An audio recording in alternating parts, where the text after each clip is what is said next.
Assalamualaikum warahmatullahi wabarakatuh.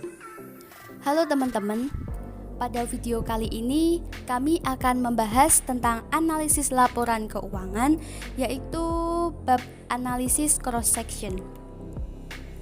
Sebelumnya, perkenalkan anggota kelompok kami. Kami dari kelompok 1, analisis laporan keuangan.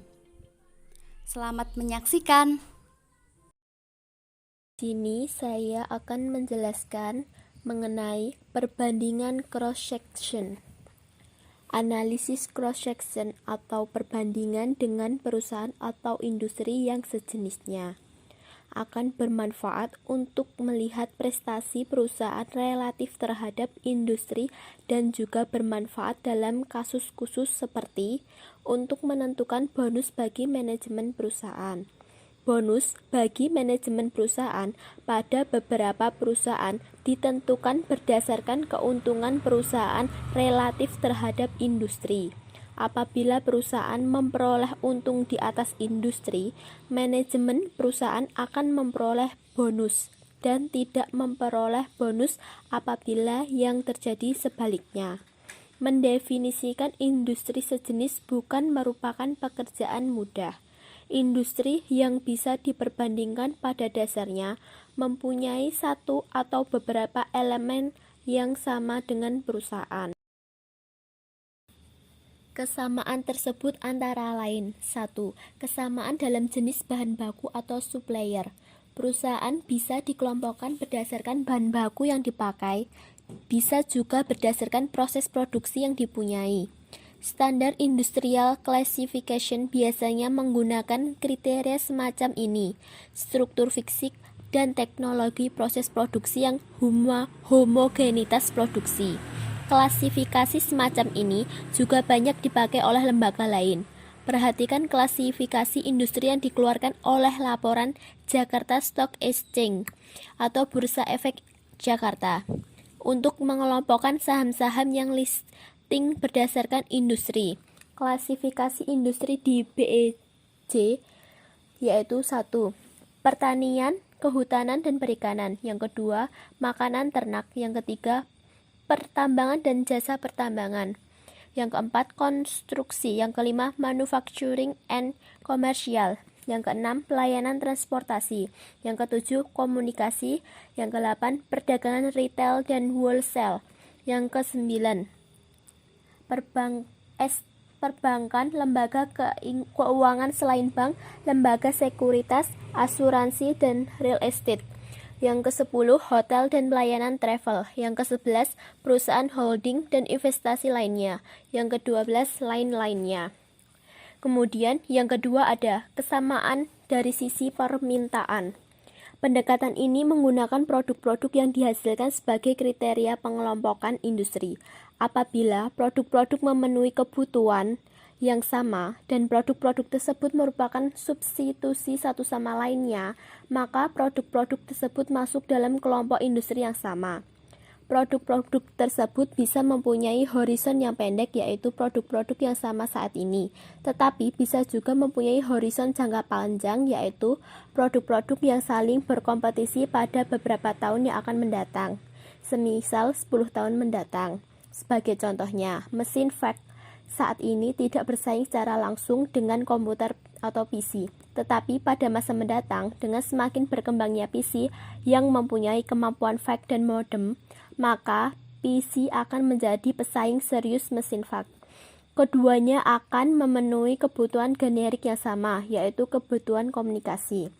Yang ketiga ada kesamaan dalam atribut keuangan. Dari sudut pandang investasi, saham-saham yang mempunyai beberapa kesamaan atribut bisa dimasukkan ke dalam satu kelompok. Contoh atribut yang relevan adalah resiko, rasio PER atau price earning ratio, dan kapitalisasi pasar untuk menentukan besar kecilnya kapitalisasi saham. Investor yang ingin menginvestasikan dananya ke saham kecil atau kapitalisasi pasar kecil, barangkali akan memilih 25% saham paling kecil dan membandingkan saham-saham yang mempunyai nilai kapitalisasi yang kecil juga. Dalam memilih perusahaan yang akan dipakai sebagai perbandingan, analisis juga bisa menggabungkan ketiga atribut di atas. Misalnya, sebuah perusahaan transportasi dengan aset tidak terlalu besar, 1,5 miliar, maka perbandingan yang tepat adalah perusahaan transportasi lainnya yang mempunyai aset yang hampir sama besarnya.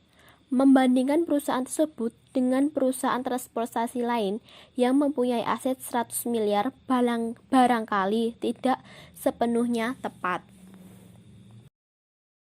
Selanjutnya, analisis keuangan akan lebih tajam apabila angka-angka keuangan dibandingkan dengan standar tertentu. Standar tersebut bisa berupa 1. Standar internal yang ditetapkan oleh manajemen seperti target yang telah ditetapkan. 2. Perbandingan historis atau membandingkan angka-angka keuangan dengan angka-angka masa sebelumnya. Dan ketiga, perbandingan dengan perusahaan atau industri yang sejenis. Tanpa perbandingan tidak akan diketahui apakah prestasi keuangan suatu perusahaan menunjukkan perbaikan atau sebaliknya menunjukkan penurunan. Di sini saya akan menjelaskan mengenai kelanjutan dari materi sebelumnya, yaitu kebanyakan perusahaan yang mempunyai usaha pokok yang bersifat konsolidasi dan tidak melaporkan laporan keuangannya itu secara per segmen. Perhatikan urut-urutan semacam ini. Yang pertama, yaitu perusahaan dengan kegiatan tunggal pada sektor yang relevan. Laporan keuangan tersedia. Yang kedua, perusahaan dengan beberapa aktivitas tetapi mempunyai kegiatan yang dominan pada sektor yang relevan. Laporan keuangan tersedia. Yang ketiga, perusahaan dengan banyak aktivitas, tidak ada aktivitas yang paling dominan, sulit menentukan sektor usaha yang relevan, laporan keuangan per segmen tersedia. Yang keempat, perusahaan dengan banyak aktivitas, tidak ada aktivitas yang paling dominan, serta sulit menentukan sektor usaha yang relevan. Laporan keuangan hanya berupa laporan konsolidasi. Dan yang terakhir yaitu perusahaan privat, itu tidak ada laporan keuangan yang dipubliskan. Diperhatikan urutan tersebut menjelaskan bahwa industri yang relatif jelas adalah industri dengan perusahaan-perusahaan yang masuk dalam kategori yang pertama. Kategori yang pertama tadi kan perusahaan dengan kegiatan tunggal pada sektor yang relevan, laporan keuangannya itu kan tersedia. Kategori lainnya memerlukan pertimbangan tersendiri untuk menentukan bagaimana sebaiknya suatu industri didefinisikan. Perusahaan yang masuk dalam kategori E barangkali sangat sulit dianalisis karena tidak adanya data yang relevan yang tersedia. Ya kan di sini tidak ada laporan yang dipublikasikan sehingga tidak dapat mendapatkan data yang relevan. Selanjutnya yaitu perusahaan dalam kategori D juga sulit dianalisis karena laporan keuangan tersedia masih bersifat konsolidasi. Kan kalau untuk analisis itu yang paling mudah itu laporannya itu yang bersifat per segmen. Jadi itu enak digunakan untuk menganalisis laporan. Selanjutnya saya akan membahas mengenai rasio-rasio keuangan dalam beberapa negara, perbandingan rasio-rasio keuangan internasional yang diambil hanya 3 negara saja, yaitu Jepang, Korea, dan Amerika Serikat. Untuk Jepang sendiri memiliki nilai rasio lancar sebesar 1,15, total hutang ke total aset 0,84, times interest earned 1,60, perputaran persediaan 5,00, rata-rata umur piutang 86 hari, profit margin 0,013. Dan yang terakhir yaitu return on total asset yaitu sebesar 0,012. Untuk Korea memiliki hasil rasio lancar sebesar 1,13, total hutang ke total aset sebesar 0,78, times interest earned sebesar 1,80, perputaran persediaan sebesar 6,60, rata-rata umur piutang sebanyak 33 hari, profit margin sebesar 0,023, return on total asset sebesar 0,028. Yang terakhir yaitu negara Amerika Serikat memiliki rasio lancar sebesar 1,94, total hutang ke total aset 0,74, times interest earned sebesar 6,50, perputaran persediaan sebesar 6,80, rata-rata umur piutang sebanyak 43 hari, profit margin sebesar 0,054, return on total asset sebesar 0,74. Dalam tabel tersebut, secara umum nampak bahwa perusahaan Amerika Serikat lebih liquid, solvable, efisien, dan menguntungkan dibandingkan dengan perusahaan Jepang dan Korea. Apakah perbedaan ini disebabkan oleh perbedaan akuntansi? Setelah perbedaan akuntansi disesuaikan, nampak bahwa kesimpulan di atas masih tetap berlaku, sehingga perbedaan akuntansi nampaknya tidak mempengaruhi kesimpulan di atas. Kemudian saya akan membahas mengenai perhitungan rata-rata industri. Dalam perhitungan rata-rata industri, alternatif yang dapat dilakukan oleh seorang analis yaitu yang pertama menghitung nilai tunggal sebagai perbandingan. Yang kedua yaitu menghitung nilai tunggal dengan dispersinya atau standar deviasinya. Dan yang ketiga yaitu menghitung nilai untuk persentil tertentu, yang misalnya menghitung nilai untuk perusahaan-perusahaan yang mempunyai ukuran 25% paling kecil. Dalam hal ini untuk menghitung perhitungan dengan nilai tunggal sebagai perbandingan dapat menggunakan beberapa cara alternatif. Yang pertama yaitu menghitung rata-rata aritmatika, yang kedua menghitung rata-rata tertimbang, yang ketiga menggunakan median. Median ini maksudnya itu nilai tengah, dan yang terakhir yaitu menggunakan modus. Modus di sini maksudnya nilai yang sering muncul. Dalam perhitungan rata-rata industri, kami menggunakan 8 data perusahaan, yaitu perusahaan A, B, C, D, E, F, G, dan H, berikut dengan nilai return on asset atau ROA, nilai buku saham, dan nilai pasar saham masing-masing perusahaan. Alternatif yang pertama adalah menghitung rata-rata aritmatika dengan menggunakan nilai ROA atau Return on Asset, yaitu 1/8. Angka 8 ini menunjukkan jumlah perusahaan. Dalam kurung, jumlah keseluruhan nilai ROA atau Return on Asset dari 8 perusahaan, yaitu 10 ditambah 12 ditambah 12 ditambah 13 ditambah 9 ditambah 12 ditambah 8 ditambah 9, dan hasilnya adalah 10,625%.